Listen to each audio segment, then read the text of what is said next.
Tata company की TCS के office में मजहबी धर्मांतरण का रैकेट। लेंसकार्ट के ड्रेस कोड में बिंदी, कलावा, सिंदूर पर रोक, लेकिन हिजाब की छूट। टेक महिंद्रा द्वारा रमजान की परंपराएं हिंदू कर्मचारियों पर थोपना। इन्फोसिस का हार्वर्ड में सेंटर खोलना ताकि हिंदू धर्म ग्रंथों में फेर बदल कराया जा सके। डाबर के विज्ञापन में करवा चौथ को समलैंगिकता के साथ जोड़ना। फैब इंडिया द्वारा दीपावली को जश्न रिवाज का नाम और इस्लामी रूप देना।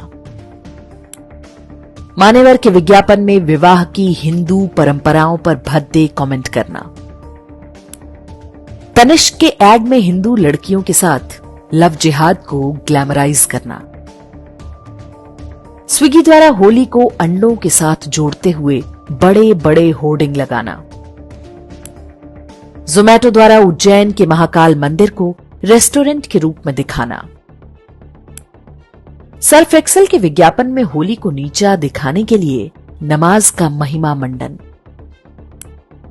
भारत मैट्रिमनी के विज्ञापन में दिखाना कि होली पर हिंदू अपनी पत्नियों को पीटते हैं।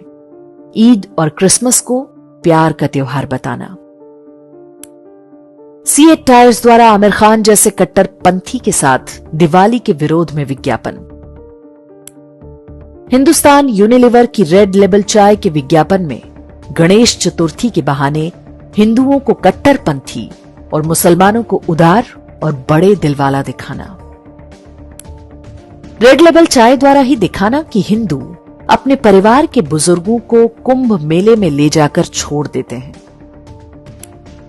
लक्स कोजी के विज्ञापनों में साड़ी बिंदी लगाए हिंदू महिलाओं का अश्लील चित्रण। प्लश फॉर हर नाम की कंपनी के विज्ञापन में हिंदू देवी को हाथों में गर्भ निरोधक कैप्सूल के साथ दिखाना।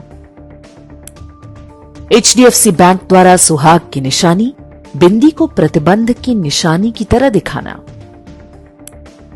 अमेज़न पर हिंदू देवी देवताओं के चित्र वाले डोरमैट बेचना।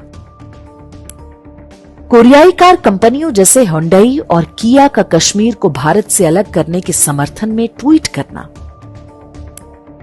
एयरटेल द्वारा ईसाई मिशनरी टेरेसा की मौत पर फुल पेज विज्ञापन छपवाना।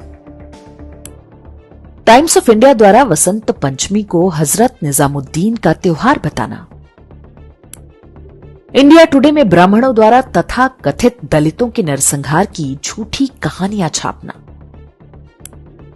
हिंदुस्तान टाइम्स में लेख छापना कि रक्षाबंधन त्योहार की शुरुआत मुगलों ने की थी। दैनिक भास्कर में रक्षाबंधन के बहिष्कार का कैंपेन चलाया जाना। कॉर्पोरेट हिंदू फोबिया के ये हाल के वर्षों के कुछ उदाहरण हैं। हर कुछ दिन पर ऐसा कोई ना कोई विवाद सामने आता रहता है। हंगामा मचता है, बायकॉट होता है, लेकिन कुछ दिन बाद फिर से कोई कंपनी वही काम दोहराती है।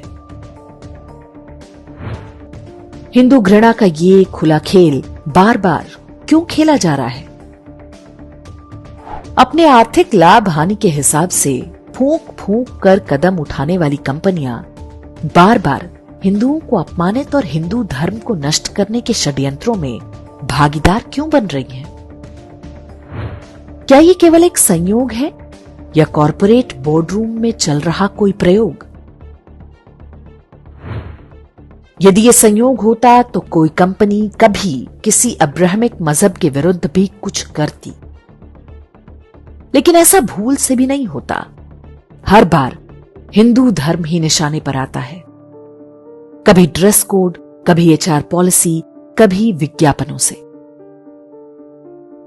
वीडियो के आरंभ में हमने हिंदुस्तान यूनिलीवर की हिंदू घृणा के दो उदाहरण दिए, जबकि यही कंपनी टेरेसा की मिशनरीज ऑफ चैरिटी को फंड करती रही है ताकि वो हिंदुओं का धर्मांतरण करवा सके।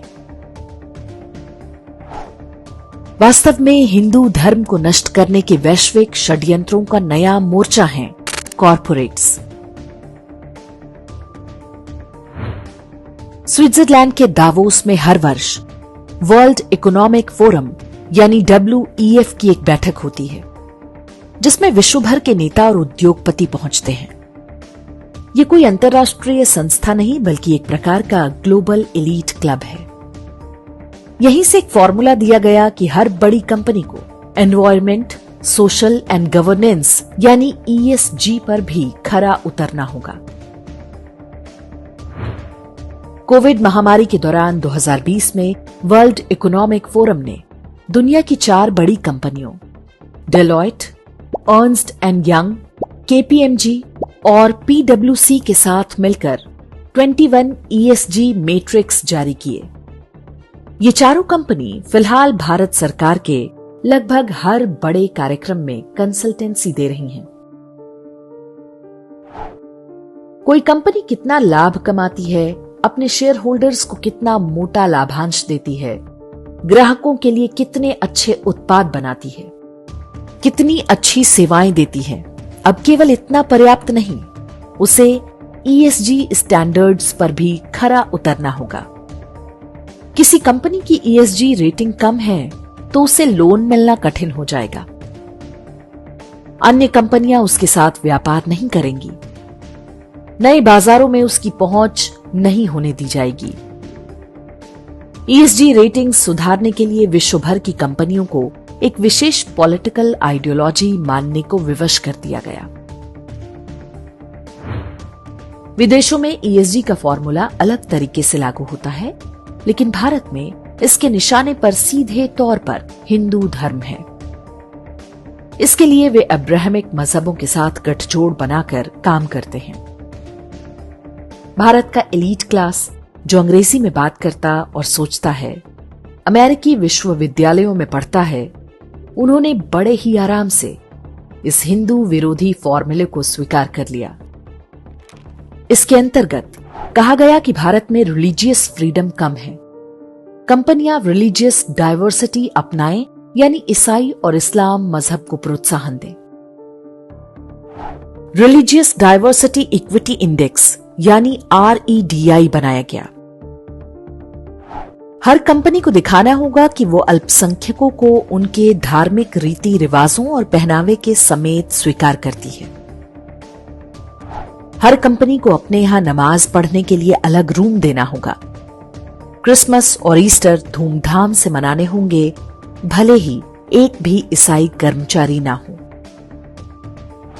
मुस्लिम और ईसाई कर्मचारियों को छूट होगी कि वे अन्य कर्मचारियों यानी हिंदुओं को अपनी परंपराओं, पहनावे और त्योहारों से जोड़ें। सरल भाषा में कहें तो ये धर्मांतरण कराने की छूट है। TCS तो पकड़ी गई है, अधिकांश बड़े कॉर्पोरेट्स में ये हो रहा है। ESG रेटिंग बढ़ाने के लिए कार्यालयों में पादरी और मौलवियों को स्पिरिचुअल कंसल्टेंट के रूप में नियुक्त करने को कहा जाता है। जांच हो तो पता चलेगा कि कई कंपनियों ने उनकी नियुक्ति कर रखी है। कंपनियों पर दबाव है कि वो कॉर्पोरेट सोशल रिस्पॉन्सिबिलिटी यानी CSR का पैसा भी इस्लाम या ईसाई नेटवर्क से जुड़ी संस्थाओं को ही दें। जो कंपनियां ऐसे कार्य करती हैं, उन्हें फेथ फ्रेंडली कहा जाता है। फेथ की उनकी परिभाषा में हिंदू धर्म, पहनावे और परंपराओं का कोई स्थान नहीं है। वे एक ऐसी मानसिक गुलामी की ओर हमें धकेलना चाहते हैं जहां बाजार ही हमारी आस्था का निर्धारण करेगा। प्रश्न उठता है कि इस कॉर्पोरेट जिहाद से बचने के लिए हम क्या कर सकते हैं। हिंदू विरोधी नीतियां लागू करने वाली कंपनियों को व्यक्तिगत रूप से ब्लैकलिस्ट करें। जो हमारे धर्म का शत्रु है, उसके साथ कोई भी व्यापार ना करने का प्रण लें। आपको कहीं पर भी हिंदुओं से भेदभाव दिखे तो सोशल मीडिया पर विरोध दर्ज कराएं। हो सके तो कंपनी को पत्र लिखें और पुलिस में शिकायत भी करें। विज्ञापनों में बुर्का, हिजाब जैसी कुरीतियों के महिमा मंडन का विरोध करें। जिन कंपनियों में आपकी रुचि हो, उनके मालिकों की गतिविधियों पर दृष्टि रखें। लेंसकार्ट की मालकिन निधि मित्तल जिस तरह हिंदू साधु संतों को गाली देती थीं और पोप की दीवानी थीं, वो बहुत कुछ कहता है। कॉर्पोरेट हिंदू फोबिया का अपना अर्थशास्त्र है। कंपनियां ऐसा इसलिए कर रही हैं क्योंकि ऐसा करना फायदे का सौदा है। जब भी वे ऐसा करती हैं, उनकी ESG रेटिंग बढ़ती है। हिंदू समाज ने यदि इस कॉरपोरेट उपनिवेशवाद को नहीं पहचाना तो आने वाले समय में स्थितियां और भी गंभीर हो सकती हैं। हिंदुओं के शरीर से अधिकांश धार्मिक चिन्ह पहले ही उतरवाए जा चुके हैं। बड़ी कंपनियों में तिलक, कलावा, सिंदूर, बिछिया, चूड़ी और बिंदी पहले ही बाहर हो चुकी हैं। भविष्य में कॉरपोरेट कंप्लायंस के नाम पर जनेऊ, मंगलसूत्र आदि भी उतरवा दिए जाएं तो कोई आश्चर्य नहीं होना चाहिए।